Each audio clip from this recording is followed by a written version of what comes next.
Here we go, people. We're at another news pasty. And I'm looking at George Soros's handler's son. Yes, did you know that? The right and the left are real. Oh, reunite the right. Well, what about Soros, eh? What about your father, William Rees-Mogg, eh? Jacob, what about him and what he did? You want to learn a bit about Richard Poe and his work on William Rees-Mogg's influence on the intelligence future of George Soros, who's of course, oh, is he left? Oh, yes, he's left. No, he just co-opts every left group, makes them look really bad because he does it for the right, because he's been trained by the right, and that's what you're looking at here. You're looking at intelligence legacy. So I see Jacob Rees-Mogg as something else. When I've done my research, I see him as most likely still linked with intelligence, recruited very early on. In actual fact, he looks Orwellian, and we know it. And I wonder if some people, even though he looks darkly Orwellian, not lightly Orwellian, I don't think there is any light in Orwell, that 1984 sort of style, he is definitely looking like the people who are supposed to rule the country on Great British News. They waited for ages. This is a long time since Jacob Rees-Mogg was hanging around with the traditional Britain group and stuff. This is now Jacob Rees-Mogg a bit balls out. When I say balls, peas out, and he is he's gonna do what Daddy would be proud of: manipulate the people's minds. Welcome back to State of the Nation. My suggestion of a Tory reform electoral pact is picking up a little bit of steam. Here's a reminder of what I had to say last night. Help of Nigel Farage in a Conservative government as a Conservative minister, with Boris Johnson probably returning as Foreign Secretary. Jacob Rees-Mogg. Oh, my idea is really good. Let's look at what I said about my idea. Oh, Farage should be a Conservative Party member. Yes, let's reunite the right and bring it in. This was nearly always the point anyway.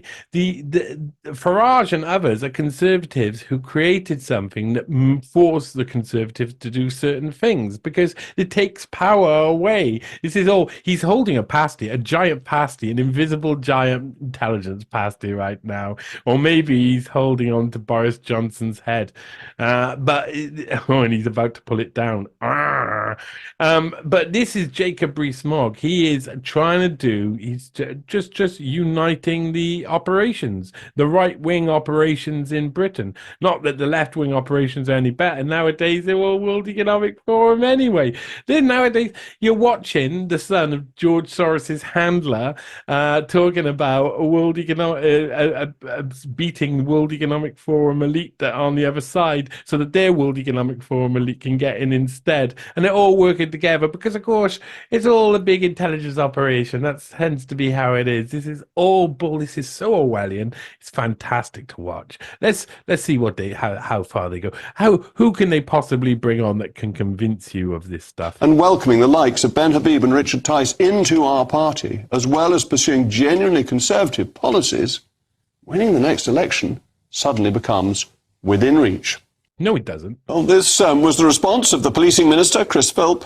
Oh, the policing minister. Chris, this is the wettest human. The policing minister is the wettest human. And so he's bringing on another, obviously, I mean, you don't get to be policing minister for the Tory government unless you've got intelligence ties. That's one thing you've got to understand. They keep their own in charge of their own. Of course they do. So this is one son of an intelligence asset, probably an intelligence asset himself, handing over to another intelligence asset on intelligence news, and they're looking directly in your eyes as they're fucking you. When asked about my suggestion. Bastard. I didn't see that suggestion from Jacob.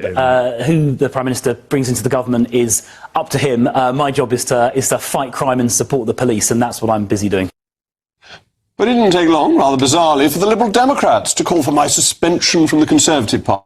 Why would Why would the Liberal Democrats not call for the suspension of Jacob Rees-Mogg, racist Jeep-Mogg, no, Jacob Rees-Mogg from the Conservative? Why?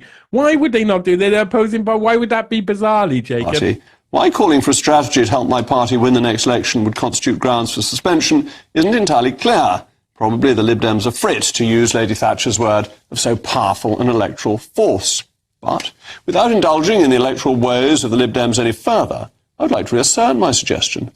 Again, this is like, look at him. He's sitting there, confident, forward, sitting there. He's a headmaster sort of approach to him. He is telling you what to do. Big brother. If you want someone who looks like the spitting image of what Big Brother would look like, there you go. It's Jacob Rees-Mogg, and we all know it. I think loads of people like him because they feel comfortable watching a cartoon character. They feel comfortable with it. But this is Big Brother. Look at Big Brother in front of you. You cannot. It looks like Big Brother. It says what Big Brother wants. It tastes like Big Brother. Everything. It's becoming that they don't have any type of other ideas to how to look slightly different. They're just showing their cards now. There's no need. The race is on. But this plan is the clearest roadmap to an electoral victory for Toryism. The Reform UK electoral contract is fundamentally conservative. It appeals to Conservative voters and members, and there is an overlap which suggests we ought to be working together. But isn't it that the Conservatives should be trying to coax in Labour voters, just like Boris Johnson did very well by pretending that they were going to do Brexit? Isn't that what they need to do? Because you're just saying, unite Tories and we'll win. No, unite Tories and you'll still lose because you look like Big Brother. And you've got the second unelected Prime Minister in office in a row now, and he is not representative of the people at all. Your own mistake, but it's not really a mistake, is it? You're just handing it back and forwards. Blue Labour to blue Tories. Top of Reform's priorities, cutting government waste, slashing net migration, stopping the boats and boosting the economy. These are all policies that belong in the Conservative Party. If the parties remain separate, this could hand a victory to Labour on a plate.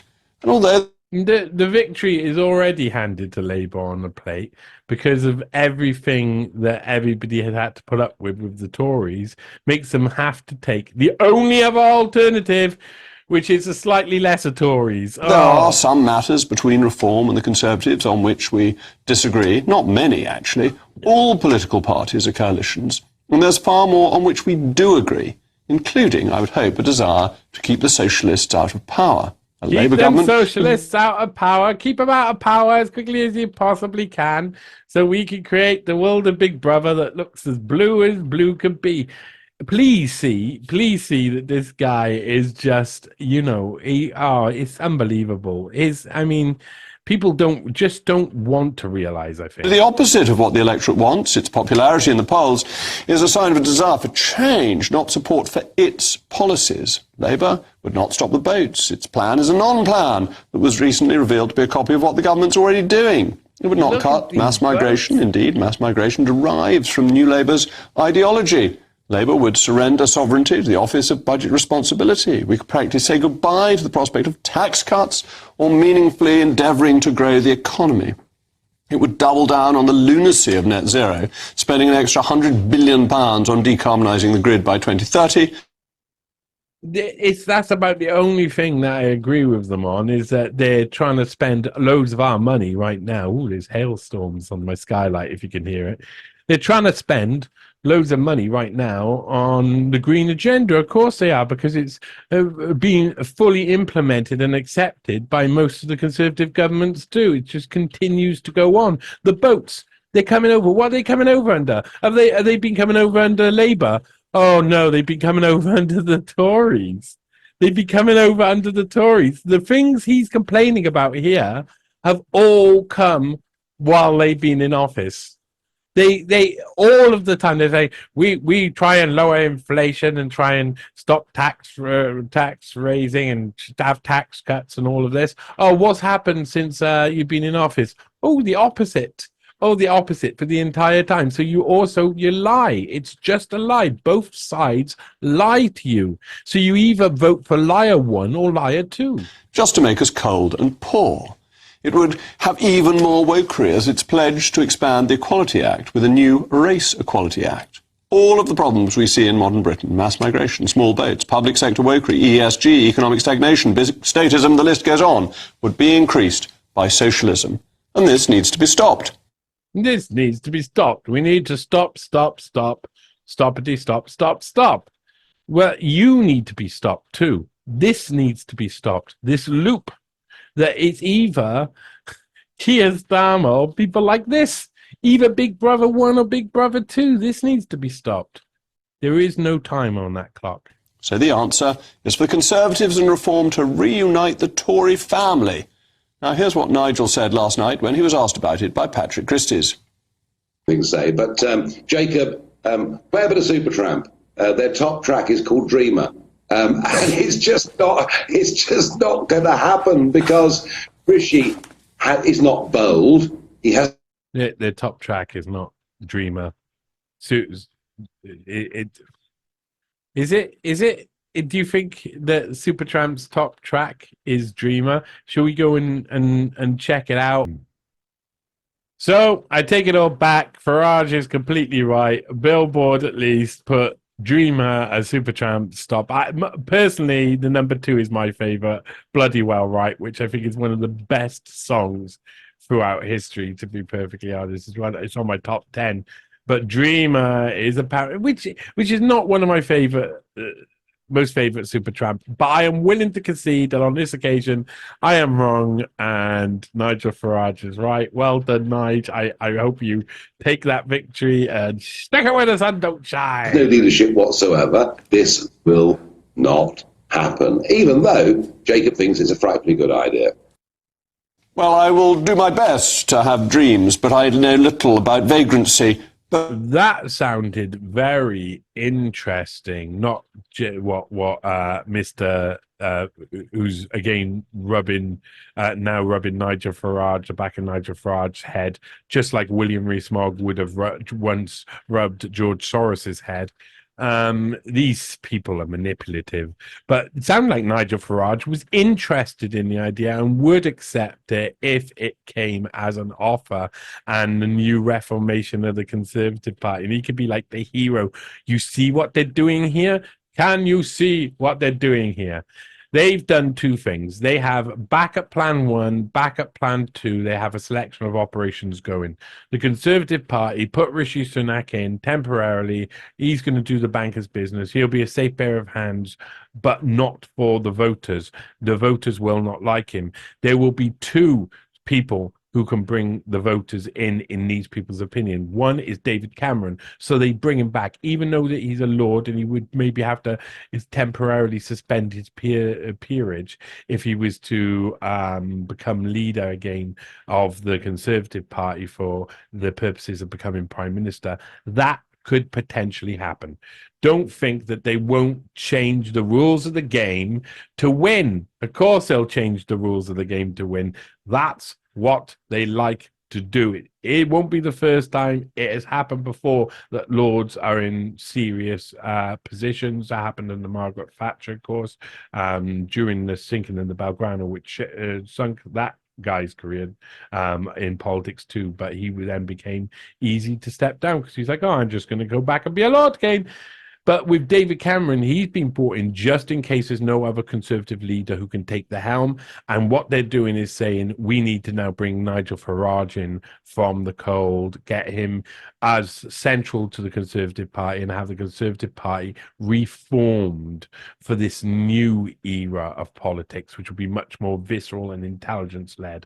If you didn't know about Nigel Farage, one of the interesting things that no one really knows about Nigel Farage, that he used to be in Drexel Burnham Lambert.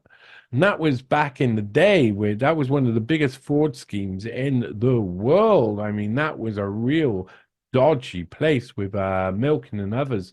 Really dodgy. So it's lucky that he didn't end up getting charged for being involved in that. Lots of people got charged, and they had to have a big, I mean, the people who were working on that case at the end of it, 70 or 80% of the money that was lost was government money as well. Very clever, isn't it? That's why you pay your taxes, so they can lose money to frauds to fund their mates and their careers. There you go. So Nigel Farage got a very interesting past. Of course, he's seen as like he could be the leader that's waiting in the shadows to come out, the right-wing leader, and to lead the Tory party towards victory. You know, there is that feeling that has always been there as well, always been there. There were lots of questions maybe 10, 15 years ago, even whether Nigel Farage is actually going to be a Tory one day. And this is one of the intelligence-linked guys in government, Jacob Rees-Mogg, who are trying to push this forward. He's very clear that, especially, like I say, his father's history with George Soros and being a mentor for George Soros. Open your eyes, people. Politicians need to have dreams for a greater, better, more successful country. One of the things that's so dispiriting about modern politics is the lack of a dream, a vision, a foresight for where our nation should go. There you go. But that's what people like his father did. They decided what our future was going to be before we have a say to go forward. So he's saying there, what we need is leaders who are going to decide on your future. That's all he's saying there. He's making it clear that they're going to decide on your future. You don't get a decision. They're going to be the ones who have the foresight to say, yes, this is your future. And what have they done? They've done nothing. It's all war, it's all poverty, it's all higher taxes, massive inflation, all under Conservative, all under Labour, all going to be the same. Whoever you vote into power, this system is defunct. And I want that to be a Conservative vision, not a managerial vision. As ever, let me know your thoughts, mailmog@gbnews.com. I'm joined now by the man himself. Soon, I hope, to be a Conservative Member of Parliament. Oh, there you go. I get to join the man himself. Soon, I hope, going to be the Conservative Member of Parliament. It's always going to be the way, my friend. How are you? He looks pretty much like you'd think his soul is. And Cabinet Minister, the one and only Nigel Farage. Jacob, thank you. Well, for both of us, and particularly for you, this has never actually been about office. It's about ideas, and it's really interesting. If you watch Farage's face, he seems more intent on listening and looks a little bit more respectful than he does in most interviews. In most interviews, he looks pretty petulant. In this one, he looks like he's like a schoolboy who's listening. about how you make this country as strong as it deserves to be. Yes, I never entered politics for a career. Far from it. I gave a career up to do politics, indeed, as you did in many. You gave your career up. What was it? Was it Drexel Burnham Lambert? You gave your career up when the police come in and raided the place.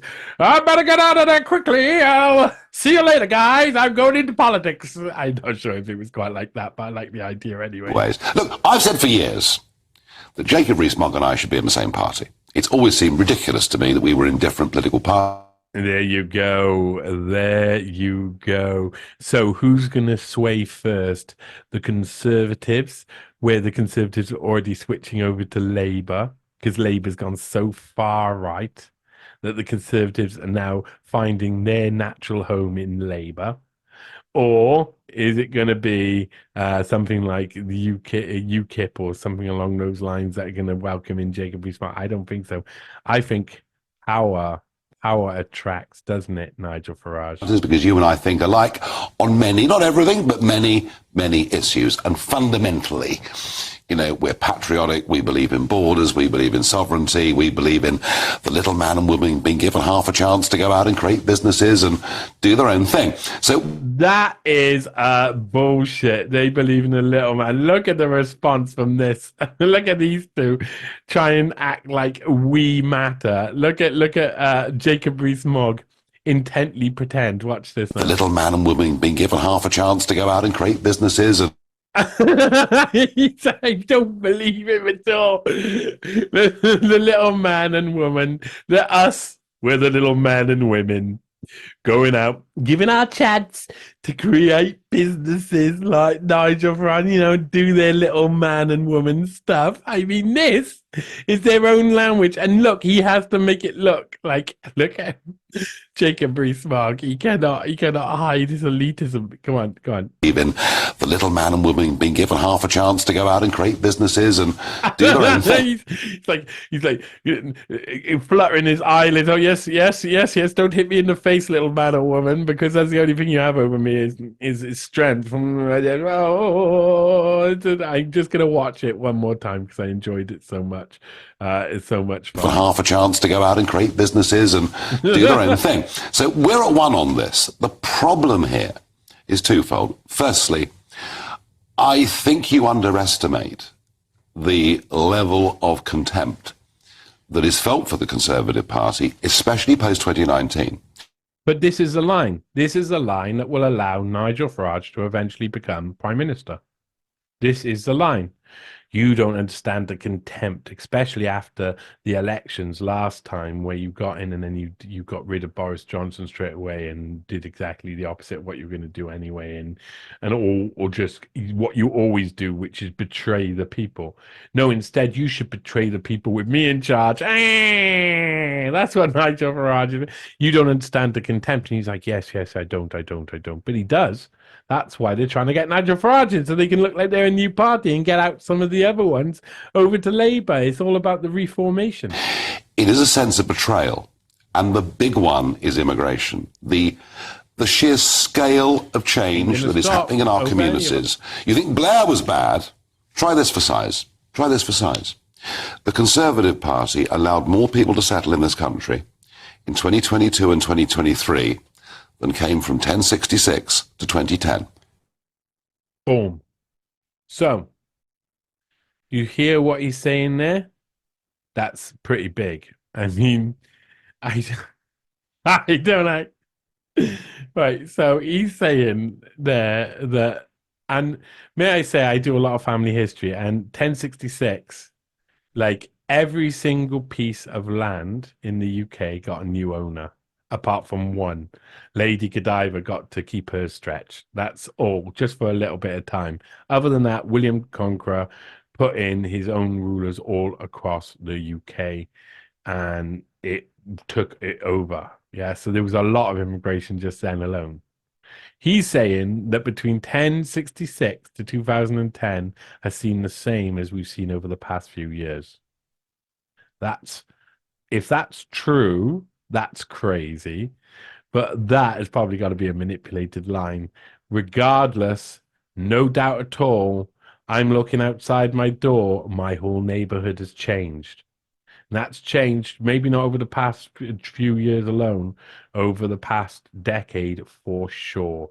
It is completely different format now. The majority of people in front of me, when I look out my door, are either Black, Indian, or from the Middle East. That is the first time in my lifetime in this area that's been the case. Whether I like it or not is something else, because I love foreign cuisine. Some of the Indian people bring me food here and there throughout the time. They bought me a present here and there for being nice. Some of the Arabic people shared a picnic with me here and there, and have brought over some food for me as well, and been really polite. I'm polite with people, and they're polite back. So for me, I'm like, oh, I get extra Indian food and extra Arabic food. That's basically the difference, because most of the people are really polite. But I know fully well it takes away different opportunities, not only employment opportunities, but love opportunities. Can you imagine? And this is part of the want of depopulation and how they do it. I think they're bringing families who will probably head back once India is more prosperous. You'll see a lot of these Indian families go back to India. They'll have brought up their kids here, and their kids will have extra opportunity because they'll speak English really well. But Indian trade will be booming better, and India will be having a boom, and that will happen at some point. So a lot of them probably going to say, "Oh, families are going to go back," but a lot of people are going to be marrying only Indian people. We know this. We know that happens. We know it's like, or if I wanted to find a wife, say I was just a normal everyday human, which I am, and I wanted to go and find my wife and have a family. Normally, back in the day, I would go out and I would meet someone probably within my community, and I would fall in love, and etc., etc. But I'm meeting all women from different ethnicities, different communities, different religions, different backgrounds, and most of them will only. It doesn't matter whether I'm willing to marry them or date them. They're going to be probably marrying within their races and their ethnicities and their religions. Like Indian people tend to marry Indian people outside. Everybody knows this, and the same for me. So it means everybody's got less of a choice. So everybody's less likely to meet the one that they love and they can settle down with. It gives instability, which means it takes away something else. It denies all of the people involved choice. But for Indians, it's easier because they have to an extent, because they have their their brides and grooms selected for them. We don't have that over here. So our society is changing, giving us less opportunity to be matched up and to have a family and to do all those things, even before you get to jobs and other things. So there's massive social implications, masses of social implications that people don't even register because they'd have to think logically through what it all means and live it. And I look out there and I say, I like seeing all of these people from all these different areas, and it makes it convenient in some ways because you don't have to speak to everybody, because not everybody can speak English or etc., etc., and you walk by. But it does change the place you live, changes the vibe, changes the energy, and it can never quite go back. So this damage has been done, and it's all over the country, and people are really annoyed by it, and other people just use like a stick to beat those people with. They worry about it. They say, I'm worried about it, and they say, you're a racist or whatever. It's like, well, no one cares anymore. You call people a racist now, you're like, yeah, whatever. I just don't want like every single person in my street to be an Indian. I'm sorry. I feel like I'm living in Britain, and I feel like, you're letting in everybody from everywhere. I don't want every single person on my street to be a former immigrant that's just come into the country and doesn't have any cultural understanding of what's going on. I don't want the guy pooing in the park that I seen a couple of years back. I don't want to see some of the sites that I've seen around where I go, oh, whoa. But in the same way, lots of good things come. So, there's a load of whistles that get blown at people for daring to mention this and daring to say this, and it's not fair. And it does cause resentment, and it does lead people to hate the political parties, and then leads to people like Nigel Farage getting the opportunity to blow those whistles really loud and have everybody come and say, you're the speaker of truth, because that's what's really happening. Well, they're guys who he's going to be involved with eventually are creating it, and they're all friends behind the scenes, so they know exactly what's going on. They could know exactly what's going to happen. They know exactly the backlash, exactly the reaction, and they are making it happen.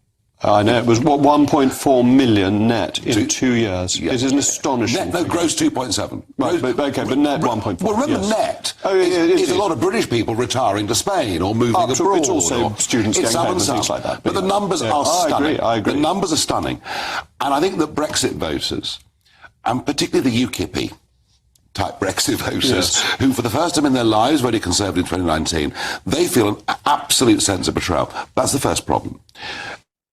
That is the first problem, and how can you solve it? Well, you have the UKIP leader, Nigel Farage, take over.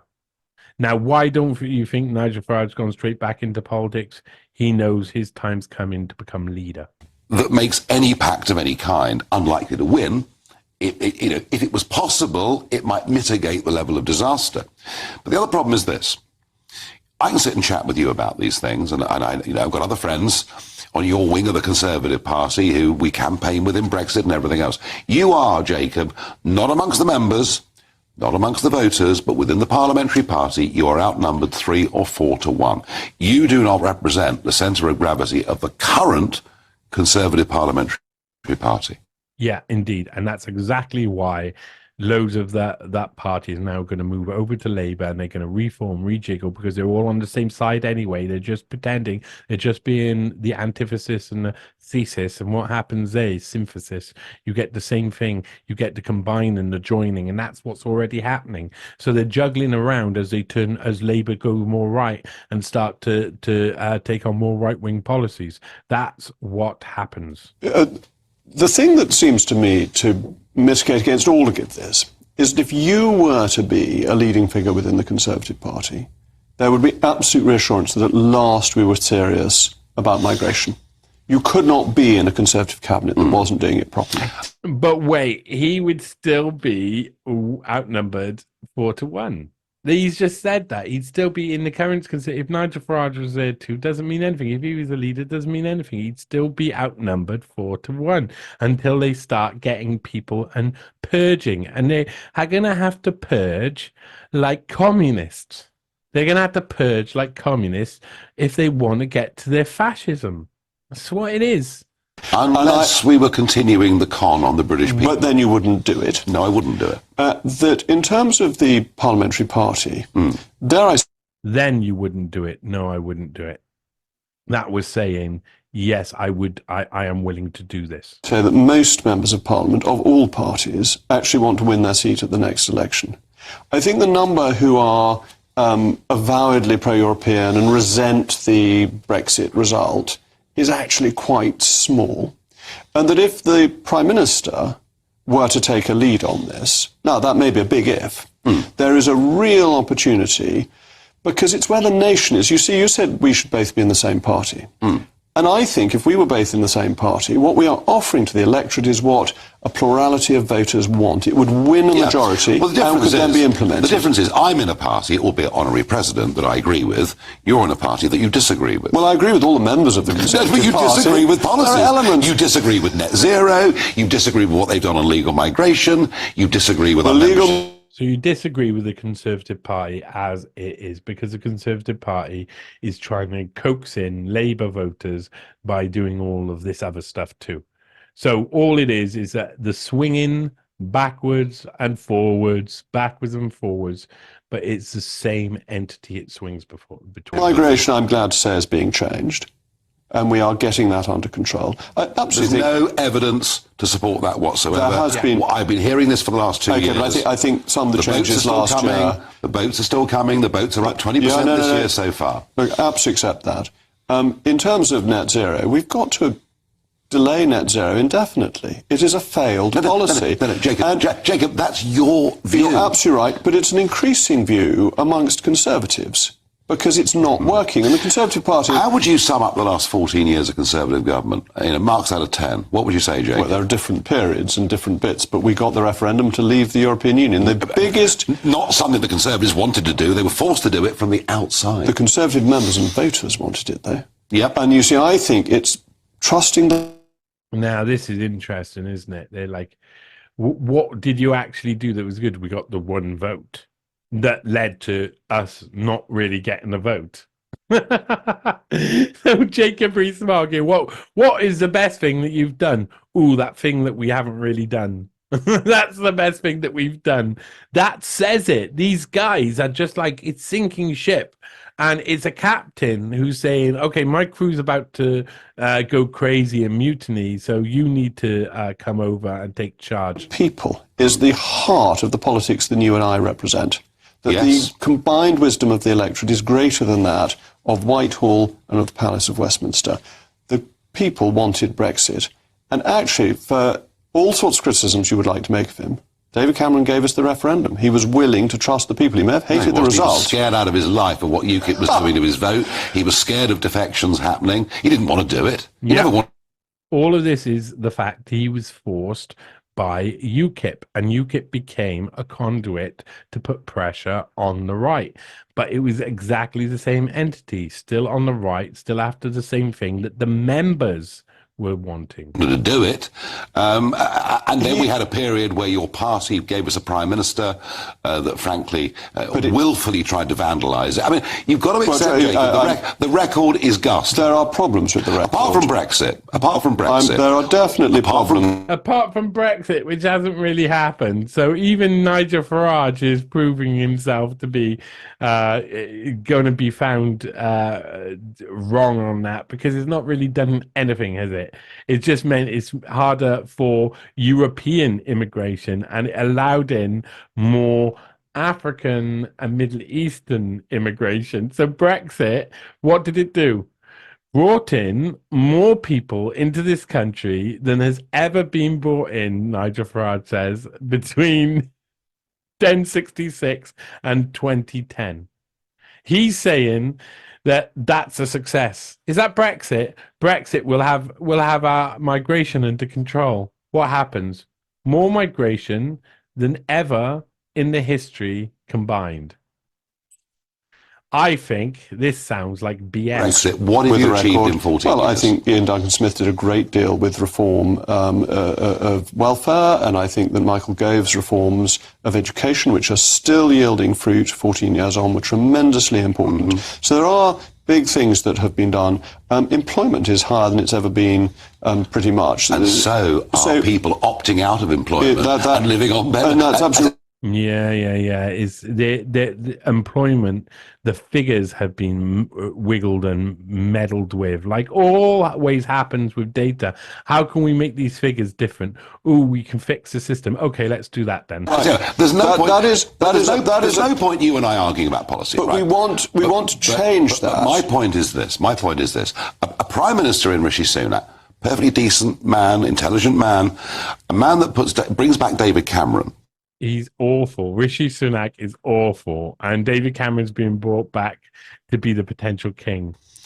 As Foreign Secretary, he's not even going to contemplate talking to Richard Tice. What would it take for you to come back to the Tory party? A Tory party. So we want the same thing.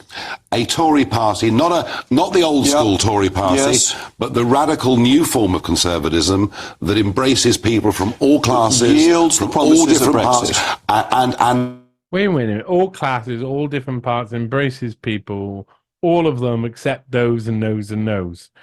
I just don't think the little man and the little woman. Yeah. Let's put on that pretense. That's what I want to represent. That sounds like a politician's answer and a politician's lie, because he can pretend all he likes that he's that way, but he's conservative in disguise. Nigel Farage, conservative in disguise. Yes, I think that's him. And actually gives the people of this country half a chance, and he's unashamed about putting the British people before international agreement. Yes, and is proud of our history. Of course, all of those things. And I think we're miles away from that at this moment in time. You see, I think the majority of Conservative members are there, the majority of Conservative voters are there. I agree. And we just need to put this coalition together. And it has I came to your conference. You were mobbed. I was mobbed by Conservative activists, donors, members, but most of your colleagues walked past me and turned their head. Because the party has been made to welcome him in. He is the prince across the water, along with David Cameron, just in case. But Nigel Farage is the one they've wanted in for a long time. And now they don't need to pretend to be so Labour-like to win certain areas that they've now won. They can start switching over to this new Tory, radical Tory, not a Tory of the past, but a Tory of the future. Yeah, we one that I can promise you will not care about the little man, will not care about the little woman. This is Big Brother taking over.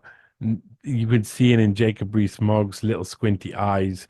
Big Brother loves it. To the side. Well, I certainly didn't. We're almost there. We are getting a huge progress being made with me and Nigel negotiating how to get a Tory party that is as Tory as can be. That's it. Great British news. Oh, it's so awful that this channel. Oh my God. And honestly, Jacob Rees-Mogg, look at this guy. Look at this guy. Look at this. Oh, and that guy. But look at this guy. He loves it. That is Big Brother. Don't forget. Don't forget. I know you will, but don't. Try not to. Try not to forget. I get a feeling you're going to forget. What we know is that we will end up with many more unemployed